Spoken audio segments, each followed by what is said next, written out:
За энэ удаагийн сонгуульд бид нэр 126 гишүүнтэй парламентыг одоо сонгох анхны сонгуул болж байгаа.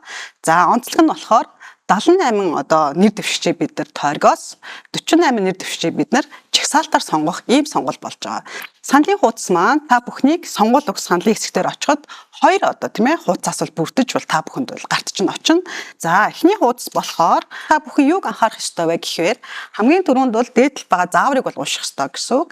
За хоёрдугаард танаа одоо та өргөт хичнээн мандат буюу одоо хичнээн одоо парламентын гишүүнийг сонгох бай гэдэг тоог бол та бүхэн бол маш сайн мэдснийхаа үндсэн дээр тухайн тоон таархууц нэр дэвшигчийг бол дугуулна гэсэн үг.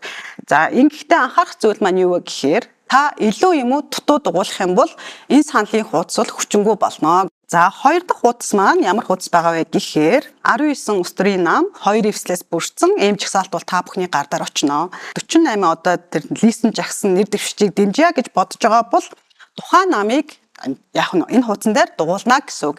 Гэхдээ анхаарах зүйл маань юу вэ гэхээр зөвхөн нэг нам юм уу нэг эвслийг бол дугуулах ёстой гэдгийг анхаарах ёстой. Тэгжиж таны одоо санал хүчинтэй байна гэсэн үг. За жишээлх юм бол Монгол Ардын намаас одоо ерөнхий сайд Монгол Ардын намын дарга оюун эрдний багийг та бүхэн дэмжье. 48-ын лист нь бол одоо нийгмийн төлөөл мөн одоо мэргэжлийн экспертуудыг жагсаасан одоо танд таалагдж байгаа лист гэж бодож байгаа бол та зөвхөн Монгол Ардын намын уртхыг дугуулна гэсэн үг.